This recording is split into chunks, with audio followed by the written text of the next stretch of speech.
Bien. Alors, c'est parti. On reprend notre cours.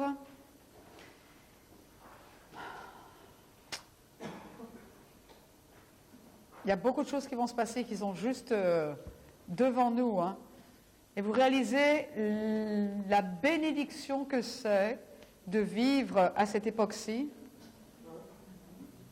Mais ce n'est pas seulement le fait de vivre à cette époque-ci, c'est le fait de connaître Jésus. Mais quelle grâce! On n'a rien fait pour cela. Puis attendez qu'on voit la suite. Vous allez apprécier d'être chrétien.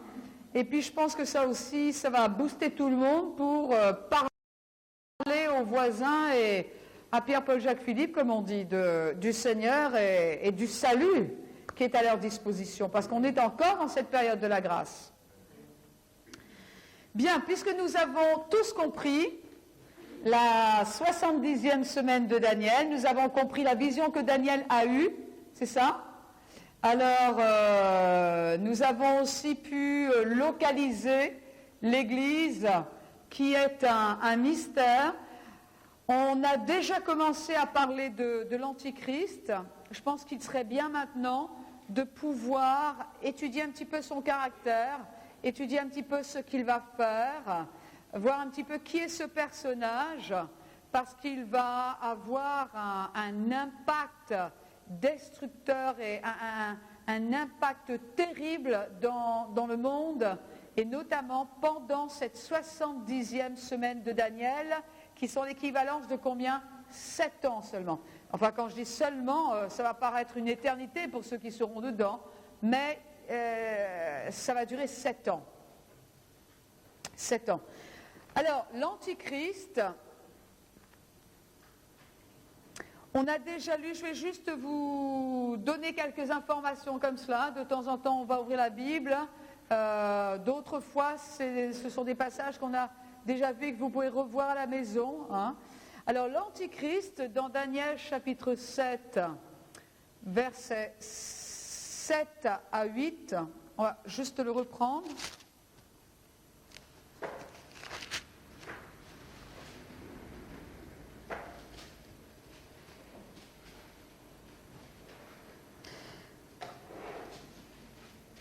Il est dit: après cela, je regardais pendant mes visions nocturnes, et voici une 4e bête, terrible, effrayante et extraordinairement forte.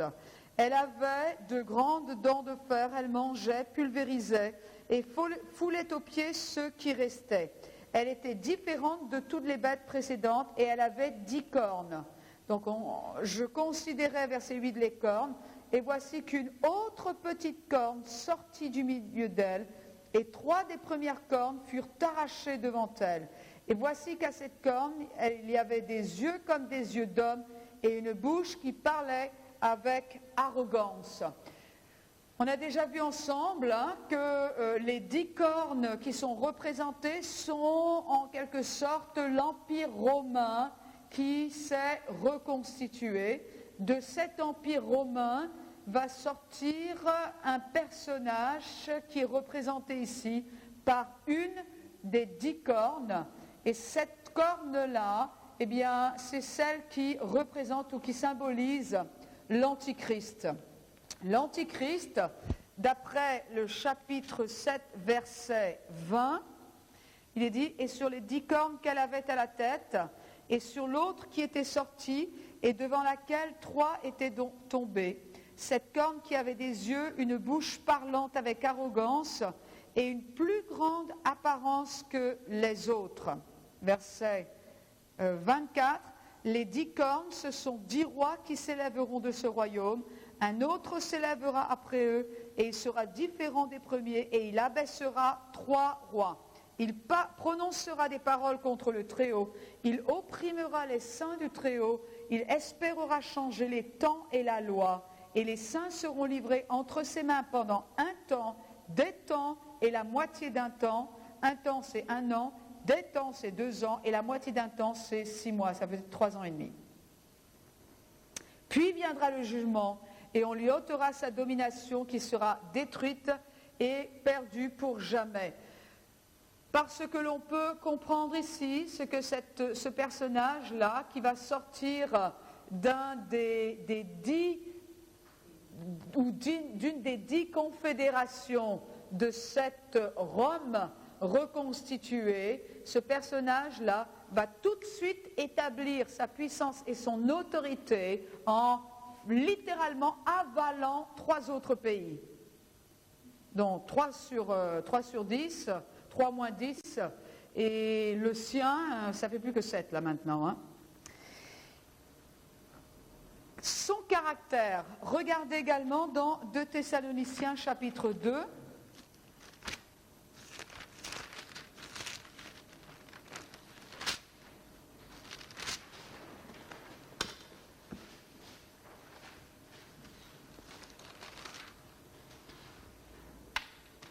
Je suis sûre que maintenant vous pouvez mieux apprécier ces Écritures. Chapitre 2, verset 1. Nous vous le demandons, frères, en ce qui concerne l'avènement du Seigneur Jésus-Christ et notre rassemblement auprès de lui. Ne vous laissez pas promptement ébranler dans votre bon sens, ni alarmer par quelque inspiration, par quelque parole ou par quelque lettre qui nous serait attribuée, comme si le jour du Seigneur était déjà là.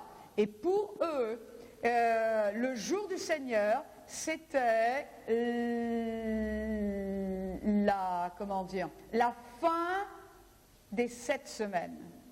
N'oubliez pas que Jésus est parti, les Juifs attendent encore les 7 semaines. Il y en a qui sont quand même devenus chrétiens, donc ils appartiennent à l'Église, parce que sur terre, il n'y a plus que 3 groupes maintenant. Il y a les Juifs, les non-Juifs et les chrétiens.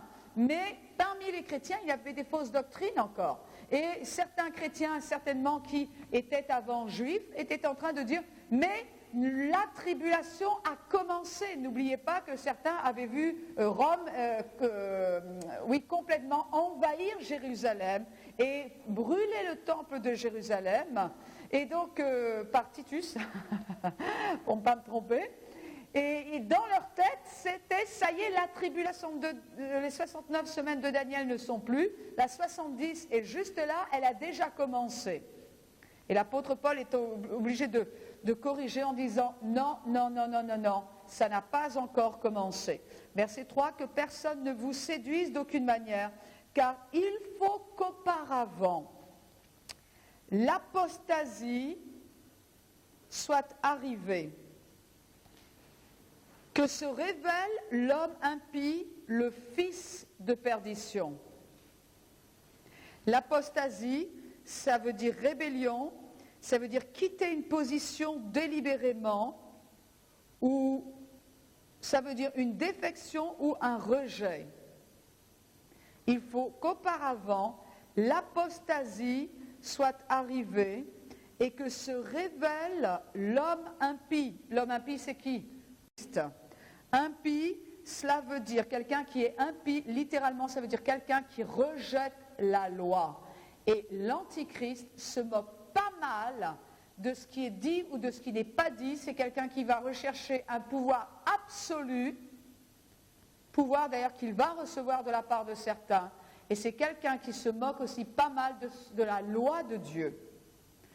Juste une parenthèse, il a été suggéré que cet antichrist soit même peut-être un juif. Ben oui, parce qu'il va se faire passer pour Christ qui établit son royaume sur terre. Et le Messie devait être un juif, puisqu'il était de la descendance de David. Mais vous voyez la confusion qu'il va y avoir. Ensuite, il est dit, non seulement c'est l'homme impie, c'est le fils de la perdition.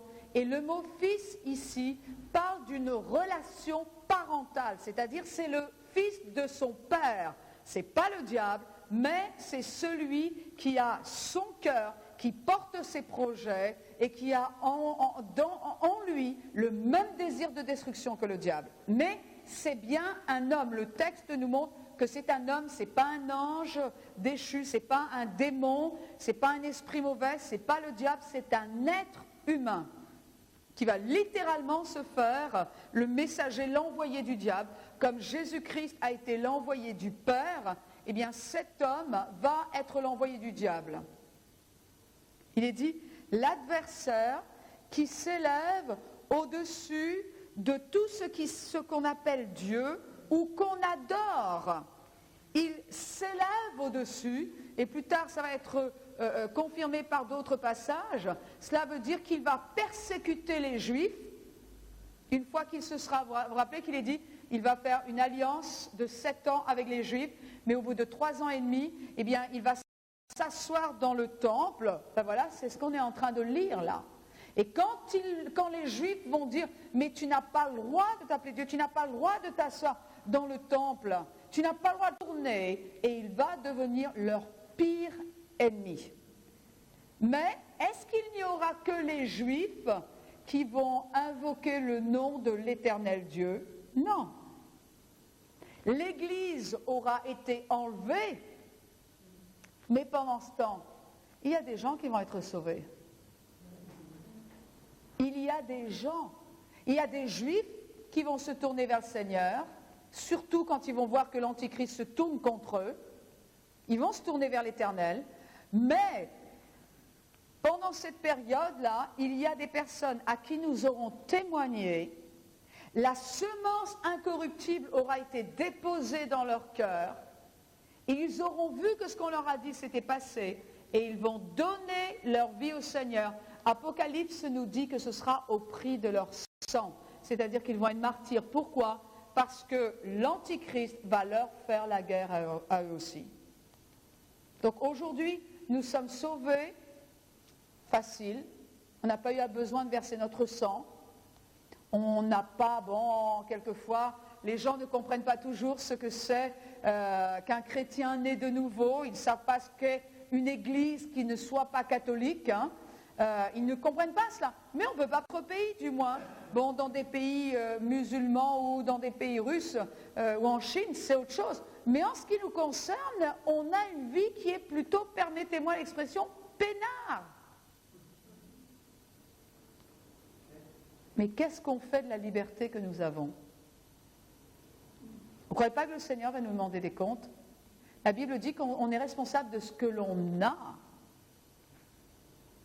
On est responsable de ce que l'on a. Et si on utilise ce que l'on a pour se reposer, si on utilise la liberté que l'on a pour apprécier, nager dans les bénédictions de Dieu parce qu'on sait comment exercer notre foi, et que pendant ce temps, nos voisins ne connaissent pas qu'il y a un Dieu qui a payé le prix, qui les a sauvés, si notre famille n'a aucune idée, parce qu'on a toujours eu peur d'évangéliser, on a eu peur de perdre notre réputation, on a eu peur du qu'en dira-t-on au travail, on a eu peur de ce qu'on allait penser de nous. Vous ne croyez pas qu'il y aura quelque chose, il y aura des comptes à rendre au Seigneur? Alors c'est vrai qu'on a beaucoup, nous en France on a beaucoup, comparé à d'autres on en a moins, mais on pourra toujours se comparer à d'autres, et comparé à ceux qui sont persécutés, on en a certainement plus. Il se fera appeler Dieu, vous exigera, on va le voir plus tard, il exigera qu'on l'adore, et il ira jusqu'à s'asseoir dans le temple de Dieu et se faire passer lui-même pour Dieu. Verset 6, et maintenant vous savez bien ce qui le retient, pour qu'il ne se révèle qu'en son temps. Donc si on est si près que ça du but, l'Antichrist, il y a de grandes chances qu'il existe déjà sur terre. Alors, je vous donnerai tout de suite un conseil, évitons de mettre un nom sur l'Antichrist. Quand Hitler est apparu, tout le monde a dit, c'est l'Antichrist. Il y a eu Mussolini, c'est l'Antichrist. Il y a eu encore d'autres dictateurs, Gorbatchev, le pauvre, parce qu'il avait une marque sur la tête. Mais c'est vrai, et son nom a circulé de partout, et il y a d'autres noms. Alors, juste un conseil, il y a de grandes chances qu'il soit là, mais à vrai dire, sa pleine manifestation sera quand on est parti. Donc, ne cherchons pas à mettre un nom. Verset 7, car le mystère de l'iniquité est à l'œuvre. Il faut seulement que celui qui le retient, c'est-à-dire le corps de Christ, ait encore disparu. Ça ne peut pas être le Saint-Esprit, parce que le Saint-Esprit convaincra toujours de péché et de justice, une fois que nous, on ne sera pas là pendant la tribulation. Donc le Saint-Esprit ne peut pas partir avec les chrétiens. D'accord?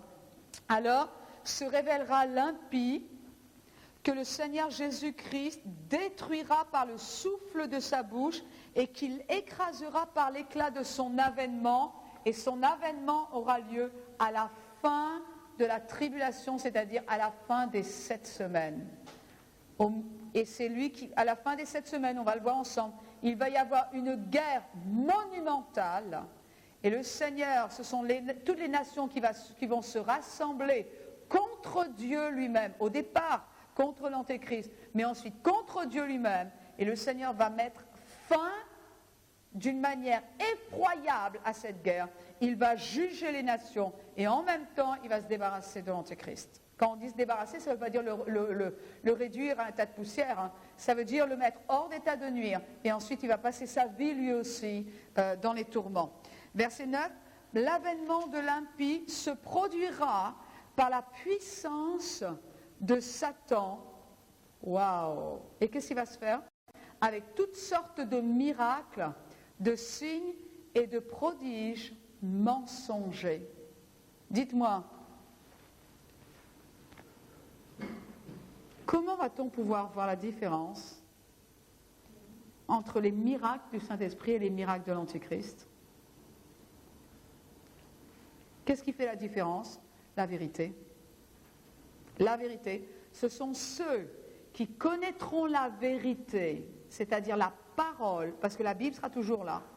Ceux qui connaîtront la parole seront à même de faire la différence entre les miracles mensongers de l'Antichrist et les miracles du Saint-Esprit, parce que le Saint-Esprit aura toujours son ministère sur terre.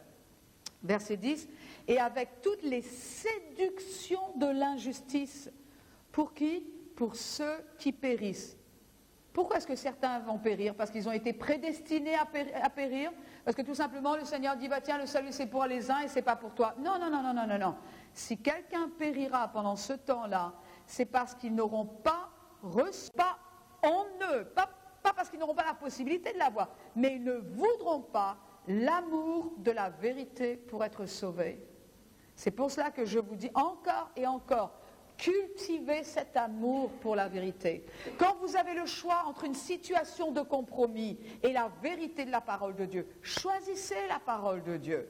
N'allez pas avec le compromis, n'allez pas avec les ombres, mais immédiatement faites corps avec la parole de Dieu. Pourquoi? Parce que la séduction est en train de grandir, grandir. On sait qu'elle va grandir à tel point que ce qui est appelé mal va être appelé bien, et ce qui est appelé bien sera appelé mal. Déjà, on commence à le voir aujourd'hui.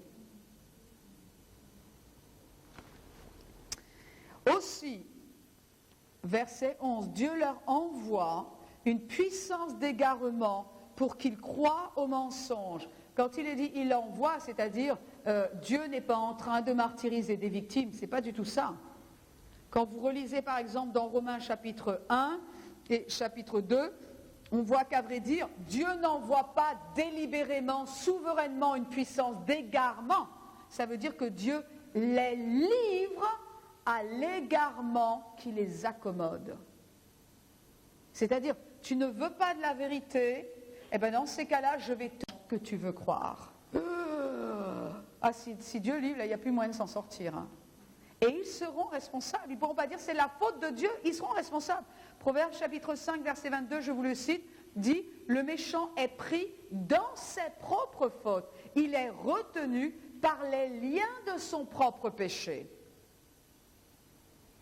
Verset 11, « Aussi Dieu leur envoie une puissance d'égarement pour qu'ils croient au mensonge. » Vous voulez croire au mensonge de l'Antichrist. Ça vous arrange de vous soumettre au pouvoir de cette bête-là, parce que c'est aussi un de ses synonymes. Cela vous arrange d'adorer l'Antichrist pour ne pas avoir à souffrir pour Christ. Eh bien, dans ces cas-là, je vous livre. Afin qu'ils soient jugés, que soient jugés ceux qui n'ont pas cru à la vérité, mais qui ont pris plaisir à l'injustice. Leur rejet inconditionnel de la vérité va les conduire à l'amour du mal. Une période qui va durer combien de temps? 7 ans. Bien. Alors, quand il est dit que l'Antichrist va aller s'asseoir dans le temple c'est pas seulement... non, vous n'avez pas encore eu secours sur le tabernacle. Mais c'est vrai qu'il y a la cour extérieure, il y a ensuite un premier voile, le saint, et ensuite le saint des saints, c'est là où il y a l'arche de l'alliance et la présence même de Dieu. Quand il est dit qu'il va s'asseoir dans le temple, il ne va pas s'asseoir dans la cour extérieure, là où il y a monsieur tout le monde parmi les Juifs qui va. Non, il va aller s'asseoir dans le saint des saints. Et il va se faire lui-même passer pour Dieu. C'est pour ça qu'il est dit, lorsque vous verrez l'abomination, dans Matthieu, vous allez le voir, et dans Daniel chapitre 9, on a lu tout ça, jusqu'à ce que l'abomination ait lieu. Et bien c'est de cette abomination qu'il est question, quand il va lui-même entrer et s'asseoir dans le lieu très saint et se faire passer pour Dieu. En ce qui concerne le caractère de cet homme, donc on voit qu'il va littéralement opérer avec la puissance du diable. Il va se faire passer pour quelqu'un ça va être quelqu'un certainement de très charismatique, comme on dit. C'est-à-dire c'est quelqu'un qui a une personnalité qui attire, c'est par excellence un leader, c'est quelqu'un qui sera un meneur d'hommes, parce que sinon, si c'est quelqu'un de timide, personne ne suit quelqu'un de timide. Il faut que ce soit quelqu'un qui ait une personnalité qui soit du style charismatique. Dans Daniel chapitre 7, versets 7, versets 11 et 20, il nous est dit à plusieurs reprises que c'est un homme qui est arrogant. Quelqu'un qui est arrogant, c'est quelqu'un qui n'a pas vraiment le respect de celui qui est en face de lui, et c'est quelqu'un qui va de toute façon avoir raison. Daniel chapitre 7, verset 8 et chapitre 8, verset 23 nous montrent que c'est quelqu'un qui a une personnalité persuasive. Il est dit que c'est un roi impudent et artificieux, faux. Quelqu'un qui sera faux. Alors, il va vouloir la domination. À vrai dire, ce n'est pas seulement la domination sur Israël qu'il va chercher, c'est la domination sur le monde. Il va le faire notamment en favorisant un système économique mondial. Est-ce que vous entendez parler de globalisation en ce moment? On n'entend que cela. C'est-à-dire qu'il n'y aura pas d'argent, mais c'est un système d'échanges commerciaux par électronique. Apocalypse chapitre 13.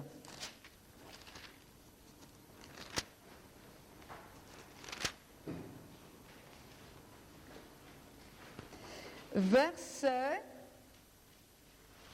Alors, juste comme ça, très rapidement, le chapitre 13, du verset 1 à 10, il est question de l'Antichrist. Mais l'Antichrist ne va pas être seul dans sa quête religieuse, dans sa soif de la domination pour être adoré. Il va aussi avoir à ses côtés un faux prophète. Et le faux prophète, vous en entendez parler à partir du chapitre 13, verset 11. Notamment jusqu'au chapitre 14 et plus tard, mais enfin là en tout cas. Donc il est question d'une bête qui monte de la mer, c'est-à-dire de la mer des nations. Et ensuite, verset 11, il est question d'une bête qui monte de la terre. Et ici, il est mentionné pour la première fois, donc c'est un faux prophète. Dites-moi, Satan, l'Antichrist et le faux prophète. Ça ressemble étrangement à une trinité que nous adorons. Le Père, le Fils et le Saint-Esprit. Vous comprenez pourquoi ça va être une séduction remarquable. Le faux prophète ici, il est dit, verset... Oh, ben écoutez, on va lire, même si on reprend plus tard. Puis je vis monter de la terre, même mot que monde, une autre bête, une autre, pas la même, une autre que l'Antichrist. Elle avait 2 cornes, semblables à celles d'un agneau. Et elle parlait comme un dragon. La Bible nous dit que le diable, notamment, c'est un de ses noms, c'est le dragon. Elle exerce tout le pouvoir de la première bête en sa présence. Et elle fait que la terre et ses habitants se prosternent devant la première bête dont la blessure mortelle a été guérie. Vous allez voir plus tard que quelqu'un va tuer l'Antichrist et miraculeusement, il va revenir à la vie. Copie, hein? Verset 13, elle opère de grands signes jusqu'à faire descendre le feu du ciel sur la terre à la vue des hommes. Il n'y a pas des prophètes de l'Ancien Testament qui ont déjà fait ça? Donc c'est pour tromper les gens, hein? Elle séduit les habitants de la terre par les signes qui lui fut donné d'opérer devant la bête, en disant aux habitants de la terre de faire une image de la bête qui a été blessée par l'épée et qui a survécu. Il lui fut donné d'animer l'image de la bête avant que l'image de la bête parle et fasse mettre à mort tous ceux qui ne se prosterneraient pas devant l'image de la bête. C'est-à-dire qu'ils seront forcés d'adorer l'Antichrist, mais qui, les Juifs et les chrétiens nés de nouveau. Ça va être terrible. Elle fait que tous, les petits et les grands, les riches et les pauvres, les hommes libres et les esclaves, reçoivent une marque sur la main droite ou sur le front, et que nul ne puisse acheter ni vendre sans avoir la marque, le nom de la bête ou le chiffre de son nom. C'est ici la sagesse que celui qui a de l'intelligence calcule le chiffre de la bête, car c'est un chiffre d'homme et son chiffre est 666. Bien, aujourd'hui c'est possible. Aujourd'hui c'est tout à fait possible. Vous avez certainement entendu parler de ces puces électroniques qu'ils ont déjà testées à plusieurs reprises, notamment aux États-Unis et au Canada. Et ce sont des... Vous avez remarqué que tous les gouvernements veulent répertorier toutes les informations, le plus d'informations possible sur un individu. Aujourd'hui, on est capable de savoir où vous dépensez votre argent en vous repérant par votre carte Visa ou votre carte de crédit. Aujourd'hui, on sait exactement où vous êtes. On connaît votre numéro de sécurité sociale, on sait combien d'électricité vous consommez par an, on sait quelle est votre facture de téléphone, on sait... c'est pour ça qu'ils veulent pousser les médecins à utiliser les cartes vitales, parce qu'il y a tout votre pédigré sur cette carte vitale. Et c'est une manière de savoir exactement comment vous êtes au niveau de la santé, ce que vous dépensez, ce que vous recevez en remboursement, etc. Le compte bancaire, aujourd'hui, vous n'avez plus besoin d'aller à la banque pour consulter votre compte bancaire. Vous mettez derrière Internet, clac, clac, clac, vous tapotez un petit peu sur votre clavier et hop, tout de suite, vous pouvez acheter par Internet. Mais il y a mieux encore. Il y a cette fameuse puce. Donc l'idée, c'est de mettre toute votre identité sur cette puce. Mais pourquoi? Tout simplement parce que, soi-disant, et c'est vrai, dans un sens c'est vrai, l'insécurité augmente. Les gens ont peur de se faire voler l'argent. Donc qu'est-ce qu'on fait? On dit, utilisez vos cartes de crédit. Vous avez remarqué que vous pouvez payer votre téléphone par carte de crédit, vous pouvez acheter vos foie gras par Internet par carte de crédit. On est en train de nous pousser petit à petit vers l'emploi des cartes de crédit. Et aujourd'hui, si vous utilisez bien votre carte de crédit, vous avez en plus des miles avec lesquels vous pouvez voyager gratuitement ou passer des nuits dans des hôtels de luxe ou avoir des surclassements de voitures. Pourquoi? Parce que l'idée, c'est de pousser tout le monde vers l'usage de l'électronique, parce que l'insécurité augmente, tout le cash va être réduit, au point que l'Antichrist un jour dise, eh bien maintenant, ou bien vous allez vous réalisez que vous allez en voiture aujourd'hui, et par satellite on peut savoir où vous êtes, grâce à un système satellite que vous avez dans votre voiture, ou alors si vous êtes en train de vous faire un barbecue dans votre jardin, eh bien par satellite, à 1 mètre près, on peut savoir où vous êtes et connaître presque le type de viande que vous avez dans l'assiette. Bon, maintenant, imaginez un homme comme l'Antichrist qui veut la domination, et il a tous ces systèmes à sa disposition, et il persécute. Et il est dit, et c'est ce qui se passe aujourd'hui, ils mettent dans la main, ils ont testé cette puce électronique, ils l'ont fait. Il paraît que c'est à la taille d'un grain de riz et ils le placent sous la peau. Donc vous n'avez plus besoin, quand vous irez, enfin non, nous on ne sera pas là, mais ceux qui adoreront la bête, parce qu'il y a quand même une condition, ceux qui adoreront la bête, on dit on va te faciliter la vie. Viens ici, clac, une petite injection, la puce sous la peau. Tu vas faire tes courses dans un grand supermarché, il y a de l'insécurité, ne t'inquiète pas, on a pensé à toi. Passe ta main sur le scanner et tu paieras ta facture, ton compte sera débité directement. Maintenant, il est dit que celui qui ne voudra pas adorer l'Antichrist, il ne pourra, il est dit que sans cette marque-là, il ne pourra ni acheter ni vendre. Alors, peut-être qu'il aura un bon jardin avec des bons potagers, qui sera assez grand pour mettre une vache, qu'il puisse traire de temps en temps et se faire un peu de fromage. Ou alors, peut-être qu'il connaît foi en Dieu. Il saura, parce que Dieu honorera toujours la foi, il ne faut pas oublier cela.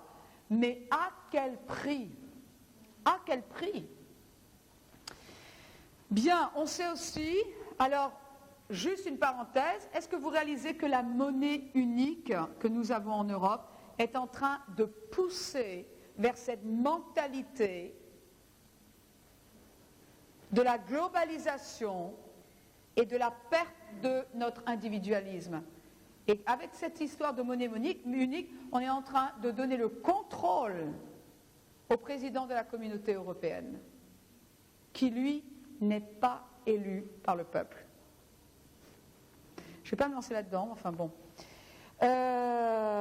Selon Daniel chapitre 8, verset 25, on peut le lire,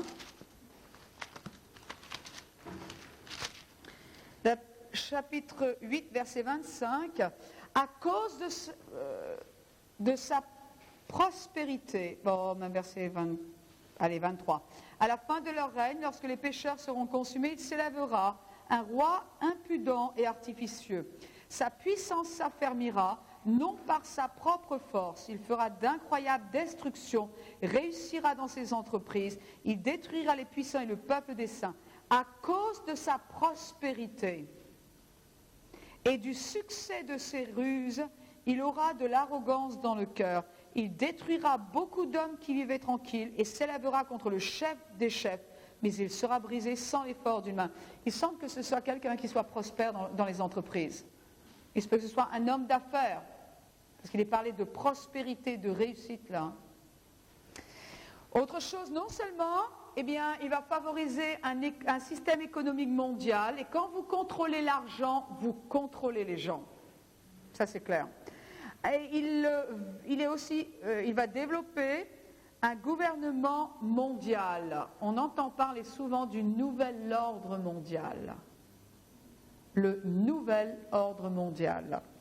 Alors, au début de la fameuse semaine de Daniel, vous vous rappelez de celle-là, donc l'Église aura été enlevée, il va littéralement régner sur un empire, et il fera la guerre.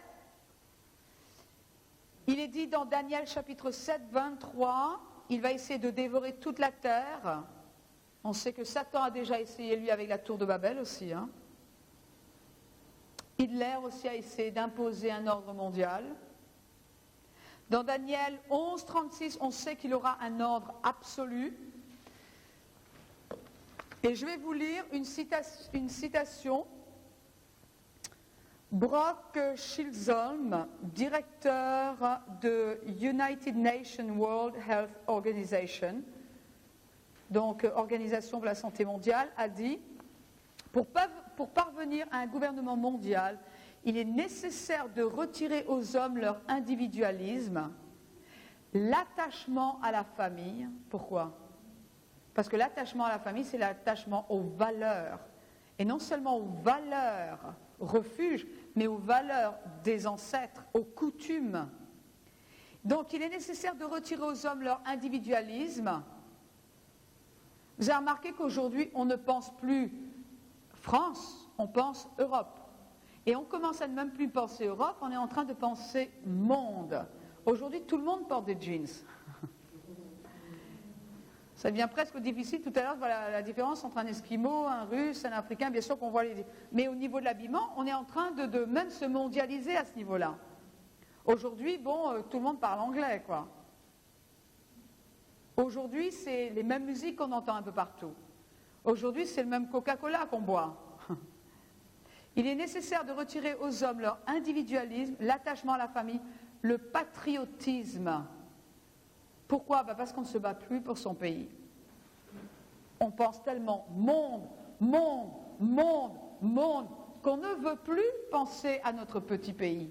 Mais quand on cesse de penser à notre pays, on cesse de penser à notre culture et on pense comme les autres pensent. Et il est nécessaire aussi de retirer la religion à l'homme. Donc voilà ce que cet homme a dit. C'est-à-dire qu'on voit la tendance à s'impliquer de plus en plus dans d'autres pays. Regardez ce qui se passe aujourd'hui. On s'implique. Quelqu'un a un problème, bing, immédiatement, 4-5 nations se mettent ensemble. Remarquez la rapidité avec laquelle George Bush a pu rassembler 100 pays derrière lui pour le soutenir. Mais il y a ne serait-ce que 25 ans, il n'aurait jamais pu faire cela. Jamais pu. Aujourd'hui, on pense monde.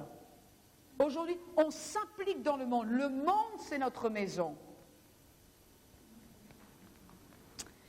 Donc cet homme il va se présenter comme un homme de paix parce qu'il va vouloir faire une alliance qui va assurer la protection d'Israël. Et quelqu'un a émis la question, a dit, est-ce que ce serait quelqu'un qui aurait un prix Nobel de la paix ? Pour qu'il soit si entendu que cela. Autre chose, il va garantir la paix entre Israël et le Moyen-Orient. Et Israël va littéralement confier sa sécurité. Il va littéralement confier sa sécurité à cet homme-là. Mais rappelez-vous qu'Israël sera dans un temps de persécution. Israël a non plus seulement les pays arabes contre lui, mais il y a les autres pays où l'antisémitisme est en train de monter. Il va aussi proposer et il va forcer non seulement un système économique mondial, une domination mondiale, mais il va un gouvernement mondial, mais il va aussi tout droit vers une religion mondiale. Dites-moi, nous qui vivons dans notre génération, nous sommes en train de voir toutes ces choses se profiler à l'horizon. Est-ce que pour l'année prochaine, il n'y aurait pas une rencontre dite œcuménique qui a été déjà prévue ? Il y a une grande religion économique qui a été prévue pour l'année prochaine. Et c'est une rencontre œcuménique. Il va y avoir les musulmans. Qu'est-ce que les musulmans croient dans la croix de Jésus-Christ ? Et il va y avoir tous ceux qui sont pour la paix avec un même Dieu. Eh bien, on est loin de cela. Moi, je suis désolée, les musulmans, je les aime, je les respecte en tant qu'être humain, mais nous ne faisons pas partie de la même famille spirituelle. Si quelqu'un ne croit pas que Jésus-Christ seul est le Fils de Dieu, on ne fait pas partie de la même famille spirituelle. Donc, sous l'apparence d'un homme de paix, il sera le mal incarné. On a vu dans 2 Thessaloniciens 2:3 qu'il est l'apparition. Avec l'aide de son sacrificateur personnel, le faux prophète, il saura regrouper les croyants sous une seule religion, la sienne. Il persécutera chrétiens et juifs, voudra détruire tous les vestiges chrétiens. Donc je pense qu'il va s'en prendre aux églises, aux temples et tout cela. Pourquoi ? Parce que contre tout ce qui va s'élever, il va s'élever contre tout ce qui est de Dieu. Je pense que toutes les librairies, toutes les vidéos, il va chercher de s'en débarrasser. À quel prix les chrétiens vont vivre sur terre ? La Bible dit qu'il y aura des martyrs. Et la Bible nous dit aussi qu'il évangélisera à coups de miracles. C'est-à-dire qu'il fera sa propre promotion à coups de miracles. Alors, dans le livre de l'Apocalypse, il est aussi question de Babylone. Et là, on ne va vraiment pas entrer. Mais il se trouve qu'il va y avoir une Babylone qui est le symbole, qui est représenté plutôt par une prostituée. Et cette prostituée, eh bien, c'est tout simplement une religion œcuménique qui va naître et qui va essayer de s'imposer partout dans le monde. L'Antéchrist va au début se servir d'elle et ensuite il va carrément devenir aussi son ennemi. Pourquoi? Parce qu'elle lui fait de l'ombre. Et il va s'en débarrasser de manière à ce que le monde l'adore et soit forcé de l'adorer. Tout ça sur une période de... Est-ce que vous êtes encore avec moi là? Sur une période de 7 ans. Mais il faut dire que sur cette période de 7 ans, les 3 premières années et demie sont appelées la moindre tribulation. On va le voir tout à l'heure, mais c'est surtout la deuxième partie, les 3 derniers ans et demi, ça va être terrible. Satan, c'est qu'un jour tout genou fléchira et devant le Seigneur, et l'Antéchrist, donc, le sachant aussi, va chercher vraiment à massacrer tous ceux qui voudront adorer Dieu. Qu'est-ce que je peux encore vous dire là? Donc on sait qu'il blasphémera contre Dieu, contre l'Église. Il est appelé la bête, il a encore d'autres noms. Son nombre est de 666. Voilà, je pense que c'est tout ce que je peux vous dire sur l'Antéchrist. Au fur et à mesure, vous êtes un peu sonnés là ou... Hein? Bon, on n'y est pas, nous on n'y est pas encore, on échappera à ces choses. Hein. Il faut que vous vous rappeliez que la période de la tribulation, c'est une période pendant laquelle on va voir la colère comme jamais on ne l'a vu. L'Antéchrist va montrer sa colère, sa haine contre toute forme de religion, et notamment les chrétiens et les juifs. Il va montrer sa haine contre les juifs et sa colère contre les juifs, sa soif de pouvoir, mais on sait aussi qu'après, le Seigneur va intervenir et lui va montrer sa colère. Bien, on va continuer.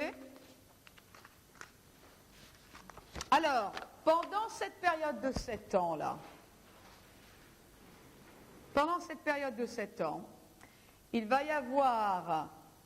il faut que nous ayons en quelque sorte une double vue. Où sera l'Église? Au ciel.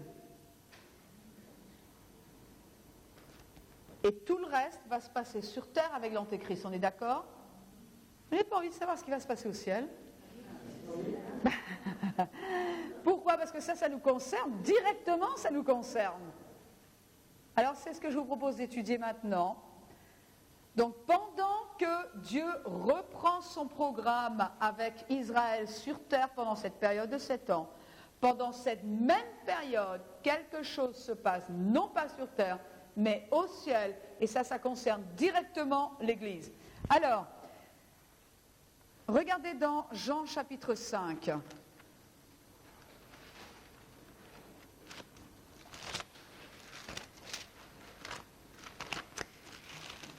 Je pense que ça va détendre un peu l'atmosphère. Hein. Jean chapitre 5, il est dit verset 22, « De plus, le Père ne juge personne, mais il a remis tout jugement au Fils, afin que tous honorent le Fils comme ils honorent le Père. Celui qui n'honore pas le Fils n'honore pas le Père qui l'a envoyé. » Donc, c'est clair ici, toute forme de jugement a été remise à qui? Au Fils. Les Écritures indiquent sans équivoque que Dieu est un juste juge et que Jésus-Christ, eh bien, est à même d'évaluer, il est à même de juger, puisque lui aussi, rappelons-nous, a vécu dans un corps avec les faiblesses de l'humanité. On va rappeler ce qu'il est dit dans Philippiens, que le Seigneur est venu, mais il s'est dépouillé de tous ses attributs divins. En revanche, il a revêtu un corps, il a vécu dans ce corps et il a connu les limites et les faiblesses de la nature humaine. Actes au chapitre 17.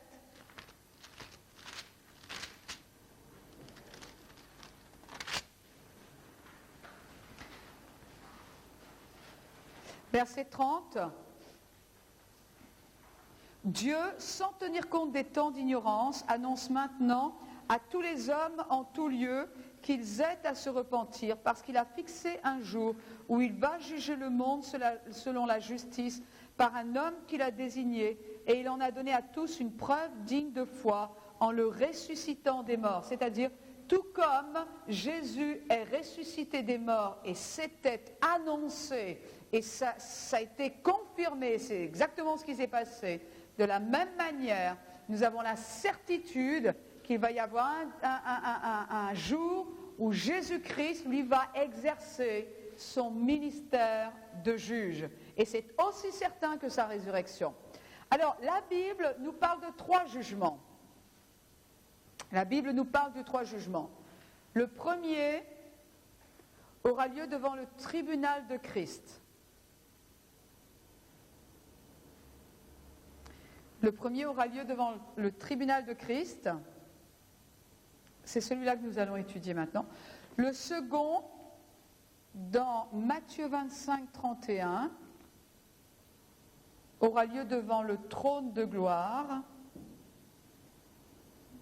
C'est-à-dire que les pays non juifs vont se présenter devant Dieu à la fin de la tribulation, à la fin des 7 ans, et ils vont être jugés pour avoir pris parti contre Israël.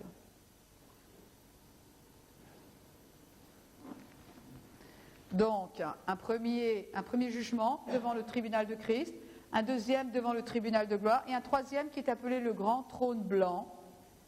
Apocalypse 20, on le verra ça aussi plus tard. Versets 11 à 15.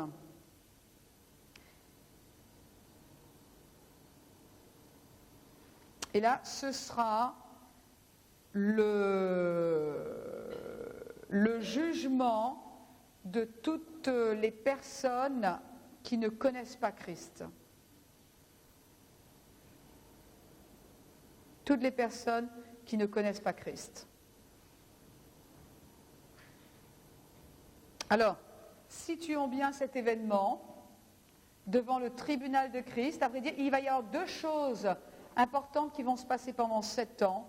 1, il va y avoir la remise des récompenses, et 2, les noces de l'agneau. Voilà. Si vous voulez savoir, grosso modo, avant qu'on entame notre prochaine session, il va y avoir pendant 7 ans la remise des récompenses. Alors peut-être que certains, il leur faudra 2 minutes pour recevoir leur récompense, mais il y a peut-être certains, il leur faudra 1 mois, 3 mois, et vu le nombre de chrétiens, c'est-à-dire de personnes nées de nouveau qui seront au ciel, le Seigneur a estimé qu'il fallait au moins 7 ans pour que chacun reçoive ses récompenses et que nous participions aux noces de l'agneau. Le calcul est déjà fait. Ok, alors je vous propose que nous nous arrêtions là, et tout à l'heure nous allons reprendre cette fameuse période de 7 ans, où ça ? Au ciel. Et ça concerne qui ? Nous. D'accord.